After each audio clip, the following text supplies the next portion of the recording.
28 जनवरी 2008 मध्य प्रदेश के इतिहास की एक ऐतिहासिक तारीख। वो तारीख जिसके होठों पर फूलों की मुस्कान थी, वो तारीख जिसके दामन में सपनों की उड़ान थी, वो तारीख जब आगाज हुआ था विज्ञान मंथन यात्रा का, वो तारीख जो गवाह बनी प्रदेश के 1000 उत्कृष्ट विद्यार्थियों के शैक्षणिक सफर की। इस यात्रा की तकदीर 22 नवंबर 2007 को लिखी गई थी। मौका था भारतीय विज्ञान सम्मेलन के एक्सपो उद्घाटन समारोह का। प्रदेश के मुख्यमंत्री श्री शिवराज सिंह चौहान ने 11वीं पंचवर्षीय योजना के उत्कृष्टता मिशन कार्यक्रम के तहत प्रदेश के 1000 उत्कृष्ट विद्यार्थियों को शैक्षणिक भ्रमण कराने की घोषणा की। मुख्यमंत्री की घोषणा को साकार रूप दिया मध्य प्रदेश विज्ञान एवं प्रौद्योगिकी परिषद ने। प्रदेश के 48 जिलों से 1000 उत्कृष्ट विद्यार्थियों और 100 शिक्षकों का चयन किया गया। विवेकानंद जयंती के अवसर पर परिषद के प्रांगण में एक कार्यशाला का आयोजन किया गया। इस कार्यशाला में यात्रा के पूर्व की तैयारियां की गईं। विद्यार्थियों को 4 समूहों में बांटा गया। नीला रंग भाभा समूह को मिला, हरा रंग था वासु समूह का, पीला यानी चंद्रशेखर समूह और लाल रंग रमन समूह का। 27 जनवरी 2008 को शिक्षक और विद्यार्थी नर्मदा क्लब में एकत्रित हुए, जहां उन्हें यात्रा के बारे में विस्तृत जानकारी दी गई। शिक्षा मंत्री लक्ष्मण सिंह गौड़ ने विद्यार्थियों को यात्रा के लिए शुभकामनाएं दी और फिर आ पहुंचा वो ऐतिहासिक दिन जब विज्ञान मंथन यात्रा को रवाना होना था। 28 जनवरी की सुबह सभी विद्यार्थी और शिक्षक परिषद के प्रांगण में एकत्रित हुए। विशिष्ट जनों ने उन्हें यात्रा के लिए शुभकामनाएं दी और फिर विद्यार्थी बसों में सवार होकर हबीबगंज रेलवे स्टेशन जा पहुंचे। स्टेशन के इस द्वार के पीछे एक यात्रा उनका इंतजार कर रही थी। शाम के 4 बज रहे थे। प्लेटफॉर्म नंबर 1 का नजारा रोज से फर्क था। कोई अपनों को जाने की खबर दे रहा था, तो कोई कोच पर लगी आरक्षण तालिका से अपने स्थान का पता ले रहा था। अपने कोच और सीट का पता चलते ही सबने अपना अपना स्थान ग्रहण करना शुरू कर दिया। हर समूह के लिए अलग कोच था। छात्र और छात्राओं के कोच की व्यवस्था भी अलग अलग ही थी। जो जा रहे थे वो भी उत्साहित थे और जो विदा करने आए थे वो भी।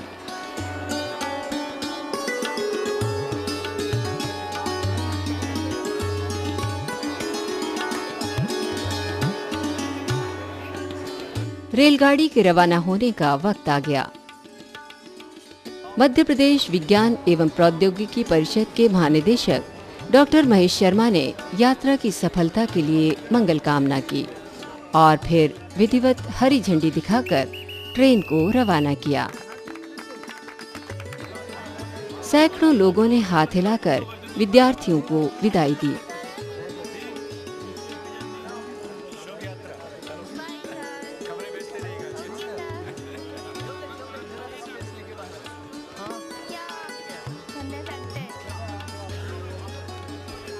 विज्ञान मंथन यात्रा का काफिला पुणे, बंगलुरु और कन्याकुमारी की ओर निकल पड़ा।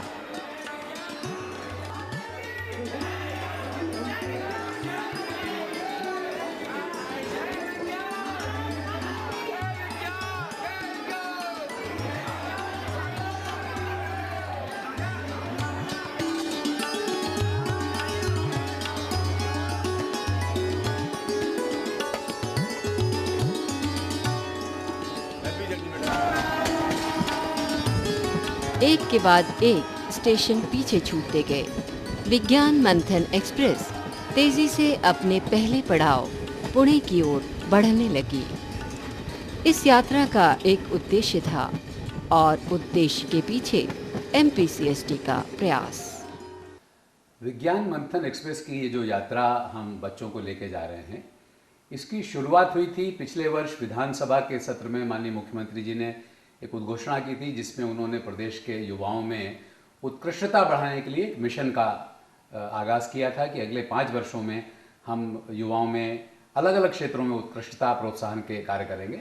उसी संदर्भ में हमने स्कूली बच्चों के 8वीं, 9वीं और 11वीं के बच्चों को पहली बार ले जा रहे हैं, जिसका घोषणा बाद में उन्होंने पिछले नवंबर में विज्ञान सम्मेलन के समय की थी।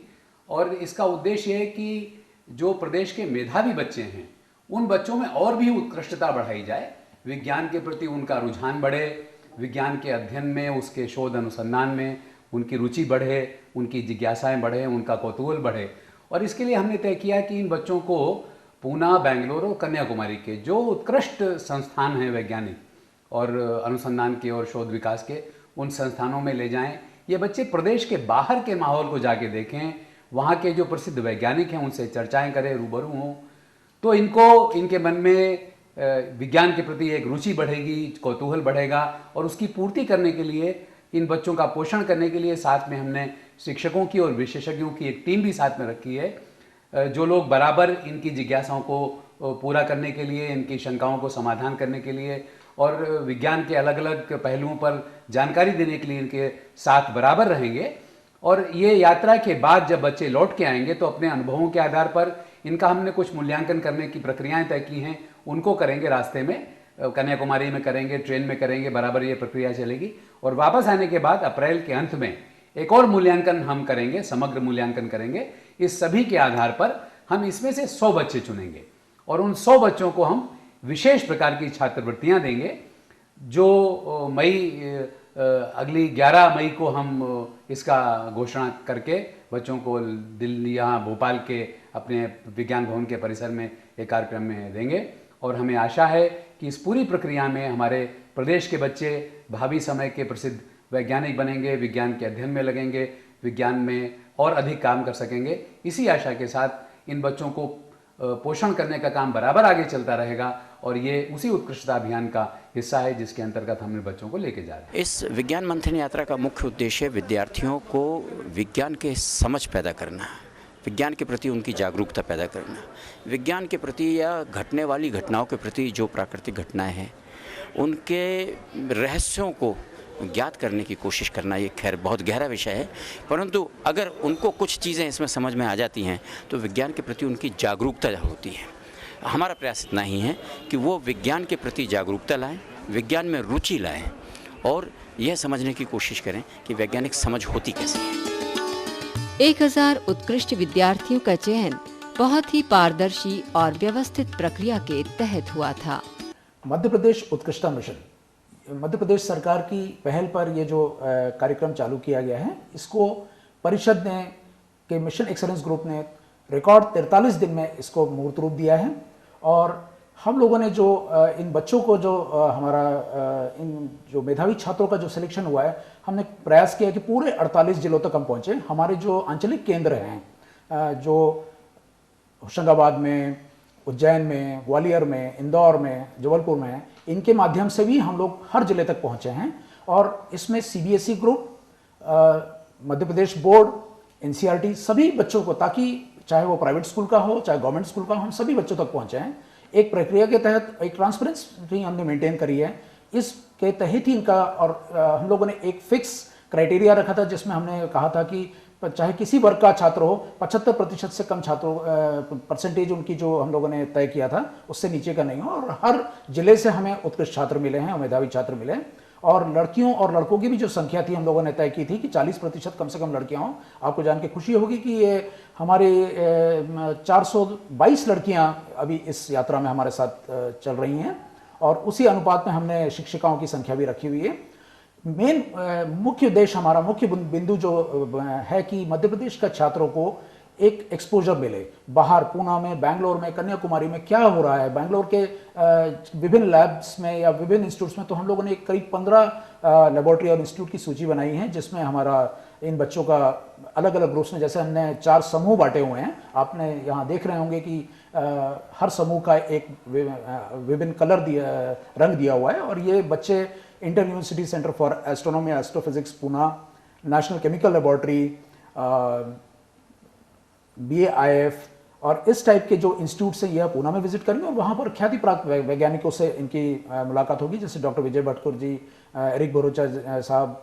और बेंगलुरु में भी इसी प्रकार हमने ISRO, Indian institute of astrophysics, Indian institute of science, Visvesvaraya industry and technological museum और कन्याकुमारी में नारडेव केंद्र और कन्याकुमारी के आसपास के जो हमारे इसरो के लैब्स और एनसीएल के लैब्स हैं, इनसे हम लोगों ने टाइप किया हुआ है। इनके वैज्ञानिकों को हम यहाँ पर बुला रहे हैं ताकि इन बच्चों का डायरेक्ट संवाद हो और इन बच्चों को में एक विज्ञान के प्रति जागरूकता और एक एहसास हो कि, और खास करके चूंकि ये उत्कृष्ट एवं मेधावी छात्र हैं तो इससे इनकी नर्चरिंग प्रोसेस और जो हम लोग कर रहे हैं, और ये जो चूंकि ये प्रोसेस हम चाह रहे हैं कि हर साल हो, हर साल में इन बच्चों का अलग अलग क्षेत्रों से आते हैं तो इनको इनमें एक जिज्ञासा पैदा होगी और विज्ञान के प्रति इनकी जो रुचि और जागरूकता को हम जितना साकार रूप दे सकें, यही इस उत्कृष्ट मिशन का मुख्य उद्देश्य है। 12 तारीख के पहले जो विज्ञान बाल विज्ञान कांग्रेस हुई थी, मेरा इसमें सिलेक्शन भी हुआ था, तब मुझको निर्देश दिए गए थे कि बेटा आपका सिलेक्शन हो सकता है, आप बहुत ही अच्छे ग्रामीण क्षेत्र से आए हैं, आपको यानी कि आपको इसमें यात्रा के लिए आपको लिया जा सकता है, आप में टैलेंट भी होते हैं, ऐसा कुछ उन्होंने बोला था। वो बोला था आपके लिए फॉर्म उपलब्ध कराए जाएंगे, आपकी स्कूल तक पहुँचा दिए जाएंगे। विद्यार्थियों के साथ जा रहे 100 पालक शिक्षक महज शिक्षक ही नहीं, अभिभावक की भूमिका भी निभा रहे थे। यात्रा के दौरान विद्यार्थियों को डायरियां उपलब्ध कराई गई थीं, जिनमें उन्हें अपने संस्मरण लिखने के अलावा कुछ सवालों के जवाब भी देने थे। इन जवाबों के आधार पर ही बाद में उनका इवैल्यूएशन किया जाना था। ये सब चीज़ें हम नोट करके लौटाएंगे डायरी, इसलिए हमें नोटबुक दी गई है और ढेर सारी पुस्तकें भी दी गई है जो हमारा मार्गदर्शन करेगी, हमारे उत्साहवर्धन करेगी। यात्रियों में एक टीम माखनलाल चतुर्वेदी पत्रकारिता विश्वविद्यालय के छात्रों की भी थी, जिसे रोज के कार्यकलापों की मीडिया रिपोर्टिंग करनी थी। पुणे आने में अभी देर है। जो यात्री सफर में हैं, वे क्या सोच रहे हैं इस ऐतिहासिक यात्रा के बारे में?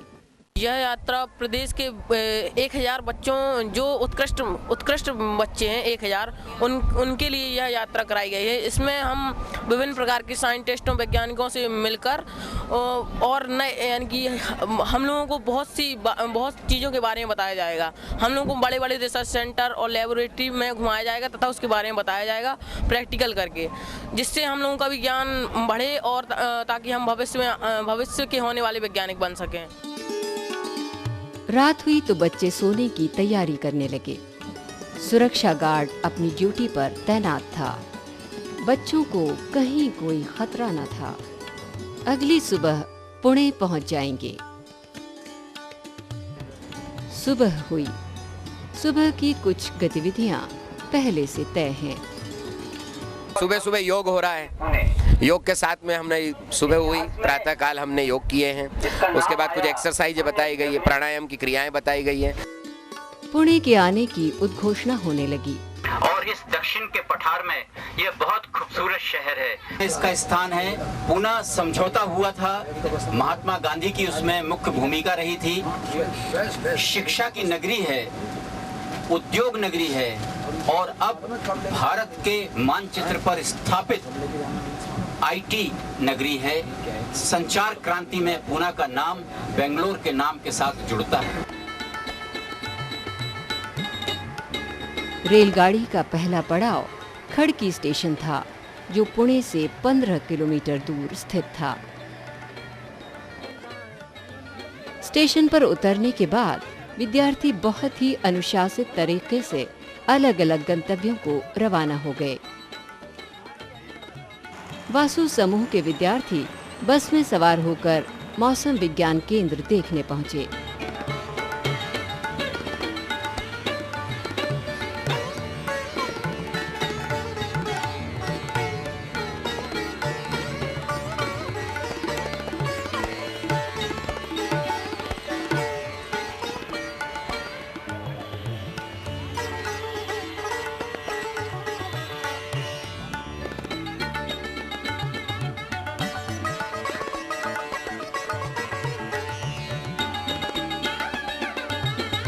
मौसम विज्ञान केंद्र की गतिविधियां कृषि महाविद्यालय स्थित केंद्रीय कृषि मौसम वेधशाला में भी देखने को मिली। ये अपना भारत का सबसे बड़ा डिपार्टमेंट है जो हवामान का फोरकास्ट दिया जाता है, वेदर फोरकास्ट, उसे हम अंदाज कहते हैं, हवामान अंदाज जो बोलते हैं, पूर्वानुमान जो दिया जाता है ये हवामान के बारे में, क्लाइमेट के बारे में। दूसरा है रिलेटिव ह्यूमिडिटी, एवरेज कहा जाता है उसे। तीसरी बात है रेनफॉल, रेनफॉल कैसे नापा जाता है, कौन सा यंत्र है। चौथा पैरामीटर है एयर प्रेशर, हवा का दबाव, जो अपना एक सर्टेन हाइट तक एटमॉस्फेयर है, वहाँ से हवा का ज़मीन पर जितना दबाव आ जाता है उसे एयर प्रेशर कहा जाता है, जिसके लिए एक अपने पास यंत्र है। मेजरिंग कैलिब्रेटेड ग्लास सिलेंडर, जो बिल्कुल 20 मिलीमीटर्स का ही होता है। 200 स्क्वायर सेंटीमीटर का जिसका एरिया है रेन गेज का, उसके लिए 20 मिलीमीटर्स का ही मेजरिंग कैलिब्रेटेड ग्लास सिलेंडर इस्तेमाल किया जाता है। 30 मिनट का फ़र्क होता है, जिसका मतलब है 5.5 घंटे का डिफरेंस है। शाम होते ही पंछी अपने डेरे पर लौट आए।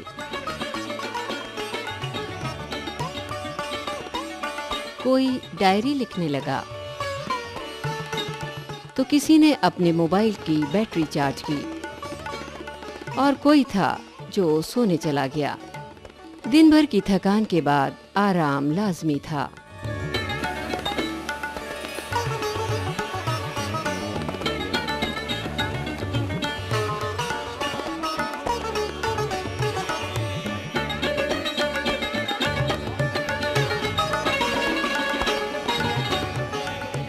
अगली सुबह नाश्ता करने के बाद विद्यार्थी फिर से पुणे के अनुसंधान और विकास केंद्रों के भ्रमण पर निकल पड़े। दूसरे दिन भी बच्चों ने बहुत कुछ देखा।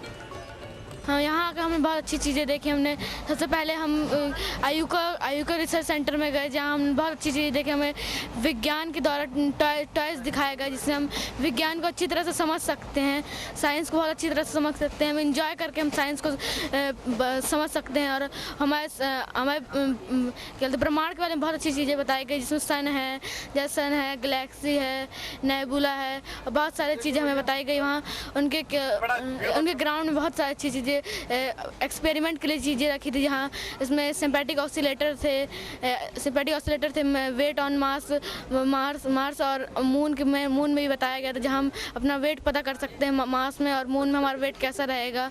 और हम इसका ये भी एक और चीज़ दी गई थी, जहाँ हम ये सिद्ध कर सकते हैं कि जहाँ वाइट कलर लाइट का अट्रैक्ट नहीं करता, बल्कि ब्लैक कलर ज़्यादा अट्रैक्ट करता है। वहाँ ऐसी चीज़ें भी बहुत सारी अच्छी चीज़ें दी गई थी। और वहाँ सरफेस बताया गया था कि मून का सरफेस कैसा था और मार्स का सरफेस कैसा होता है। हमें बहुत अच्छी चीज़ें बताई गई। और हम दूसरी जगह NCL में गए, नेशनल केमिकल लेबोरेटरी में गए, जहाँ हमें बहुत अच्छी चीज़ें प्लास्टिक के बारे में बताया गया, जो प्लास्टिक कंडक्टर के बारे में हमें कैसा करना चाहिए, प्लास्टिक को वेस्ट नहीं करना चाहिए, हमें इसके बारे में बताया गया। और वहाँ एक स्वामी जी ने हमें बहुत अच्छी चीज़ें बताई गई, वहाँ हमने बहुत अच्छा अनुभव किया। पुणे में हमने आयुका में फिजिक्स के तरह तरह के खिलौने देखे। उसमें सबसे अच्छा मुझे वो माचिस की रबर से और माचिस की तीलियों से बनाया गया जो खिलौना था, वो सबसे अच्छा लगा। और जो एरोनॉटिकल में जो वो सर ने समझाया, वो भी मुझे बहुत अच्छा लगा। विज्ञान मंथन एक्सप्रेस रवाना। पुणे का सफर खत्म हुआ। अब बारी थी बंगलुरु की।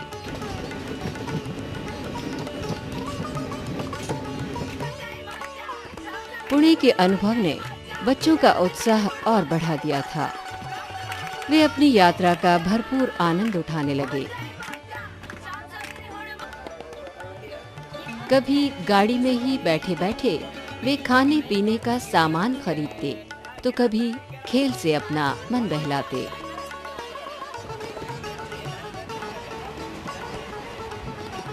कोई चित्रकारी में मशगूल था, तो कोई बाल संवारने में।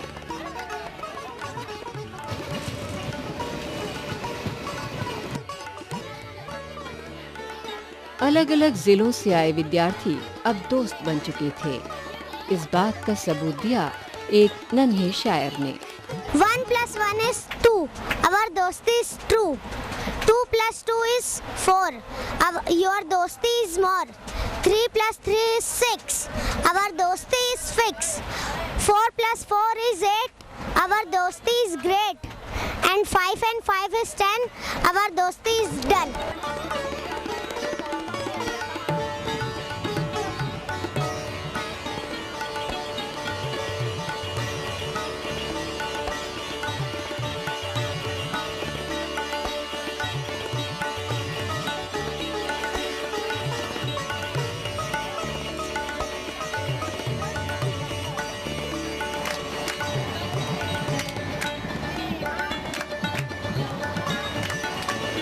आयोजकों की व्यवस्था में कहीं कोई कमी नहीं। लंबी यात्रा में बच्चों के भोजन के लिए खाना बनाने की व्यवस्था रेलगाड़ी में ही थी। अगर कोई बीमार हो जाए तो दवाइयों के साथ डॉक्टर साहब भी मौजूद हैं। बंगलुरु पहुंचते पहुंचते रात हो गई।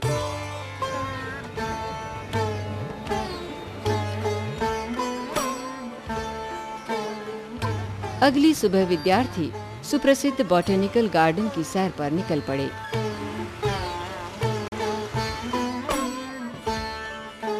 ये तय कर पाना मुश्किल था कि फूल ज्यादा खुश थे या बच्चे।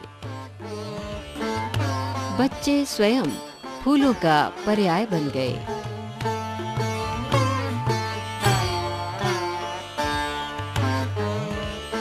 बॉटेनिकल गार्डन से बच्चे रिसर्च सेंटर देखने के लिए निकल पड़े। बच्चों में आनंद चरम पर था।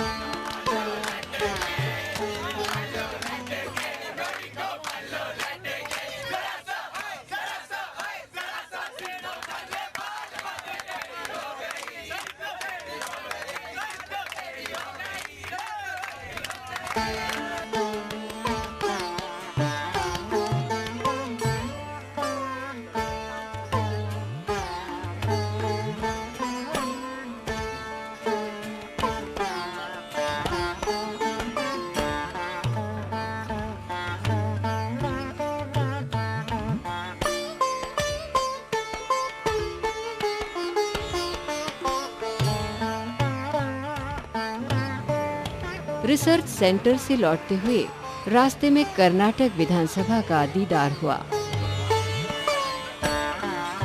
काफिले का रुख अब Visvesvaraya industrial and technological museum की ओर था। इस म्यूजियम में राइट बंधुओं द्वारा बनाए गए हवाई जहाज, सन 1876 के टेलीफोन्स, उपग्रह, डायनासोर और सैटेलाइट लॉन्च व्हीकल के मॉडल्स देखकर विद्यार्थी बेहद प्रसन्न हुए।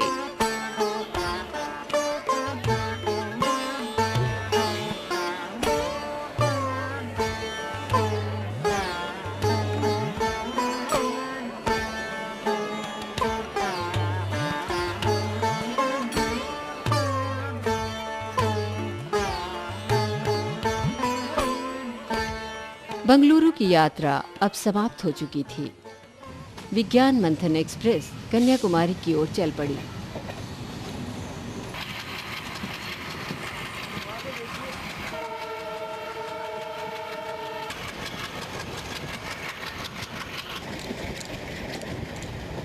शाम ढलने को है। बच्चे एकटक बाहर के मनोरम दृश्य को निहारने लगे, या शायद घर की याद सता रही है।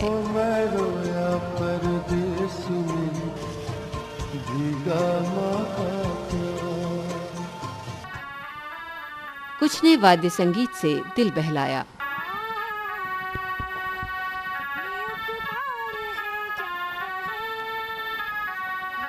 किसी की दोस्ती सिर्फ किताबों से थी, तो किसी ने ट्रेन में घर का सा माहौल बना दिया।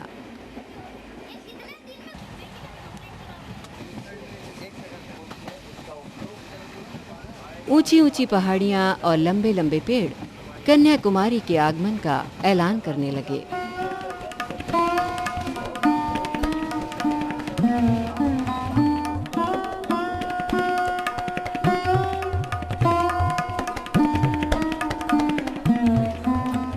कन्याकुमारी में मौसम गर्म है।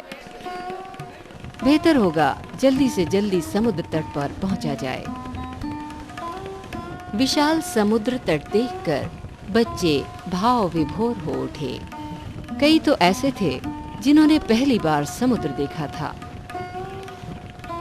दूर समुद्र में विवेकानंद रॉक मेमोरियल और संत थिरुवल्लुवर की प्रतिमा दिखाई दे रही है, लेकिन वहां पहुंचने के लिए स्टीमर लेना होगा।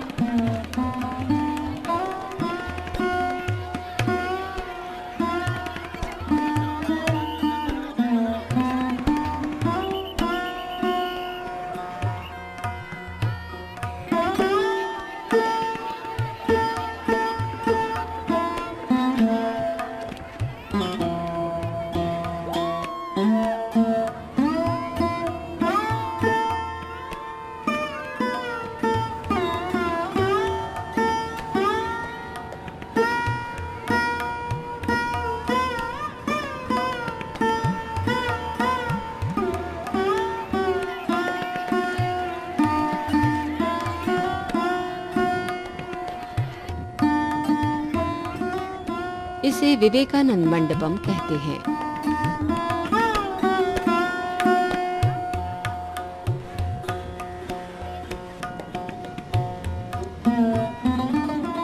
विद्यार्थियों ने इसके भीतर स्थित विवेकानंद की कांस्य प्रतिमा के दर्शन किए।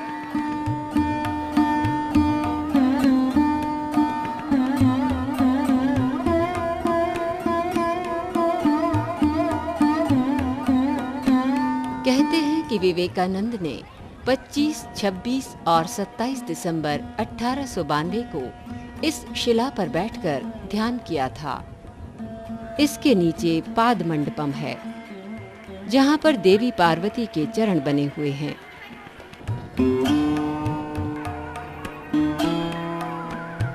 विद्यार्थियों ने जाना कि विवेकानंद मंडपम में बनी विवेकानंद की कांस्य प्रतिमा की नजर देवी के चरणों पर पड़ती है।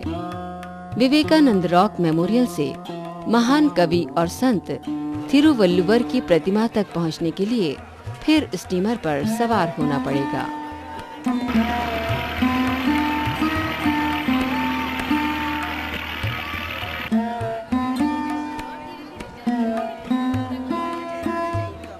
एक 133 फीट ऊंची और 7000 टन वजन वाली इस मूर्ति का निर्माण 500 कारीगरों ने किया था।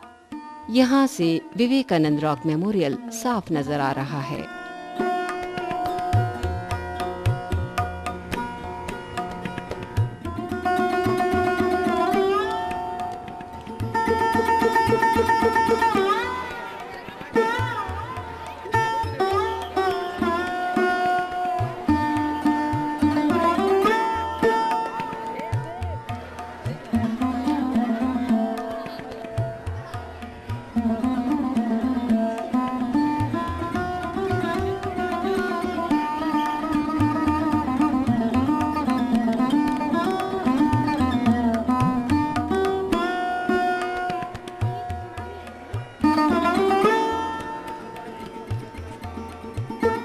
शाम ढलने को है। मंडपम में लगे ध्वज को ससम्मान उतारा जा रहा है। ये रोज की प्रक्रिया है।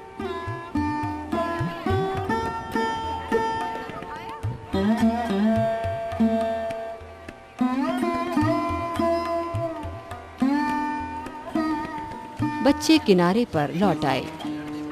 पलट कर देखा तो एक रोशन व्यक्तित्व का मेमोरियल बिजलियों की रोशनी से जगमगा रहा था।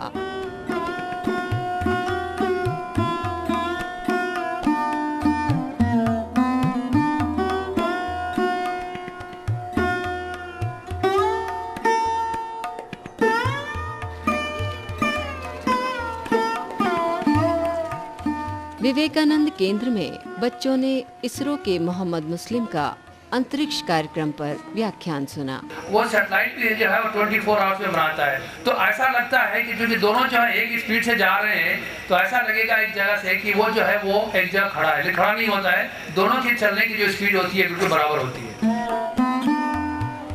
कोई कन्याकुमारी आए और सनराइज पॉइंट न देखे तो बात कुछ बनती नहीं। 3 महासागरों के मिलन के इस स्थान पर सूर्योदय का नजारा अद्भुत होता है।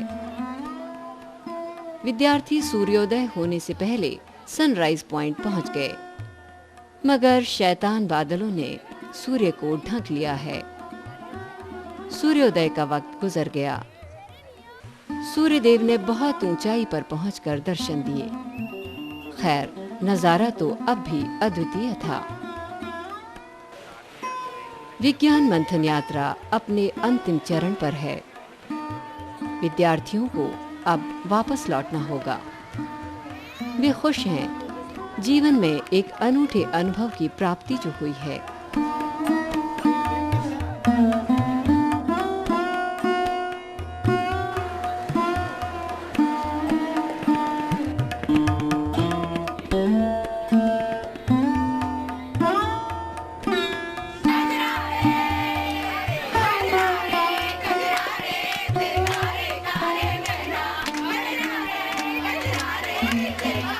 आज जो एक्टिविटी यहाँ आप देख रहे हैं, ये एक्टिविटी हमारे एवेल्यूएशन या मूल्यांकन का एक हिस्सा है।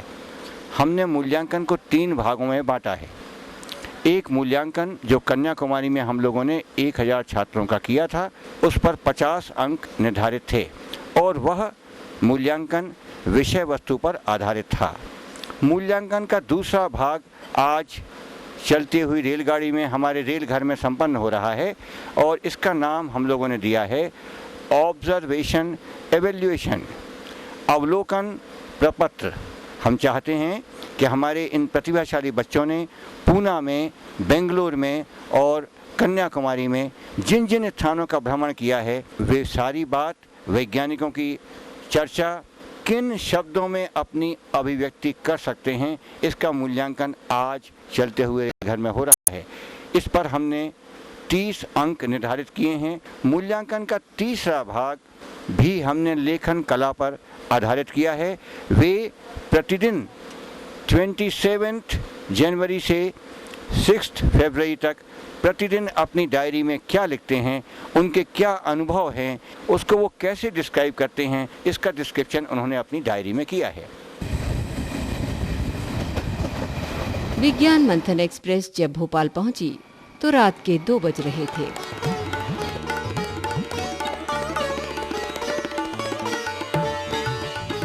मध्य प्रदेश विज्ञान एवं प्रौद्योगिकी परिषद के कार्यकारी संचालक डॉक्टर नरेंद्र नाथ मेहरोत्रा और अन्य अधिकारियों ने विज्ञान मंथन एक्सप्रेस के यात्रियों का स्वागत किया। डॉक्टर मेहरोत्रा ने स्वागत उद्बोधन दिया और बच्चों ने अपने अनुभव सुनाए। और फिर वक्त आ गया जब 10 दिवसीय विज्ञान मंथन यात्रा के हमसफर अपने अपने गंतव्य को रवाना होने लगे। जाते जाते वो कह रहे थे,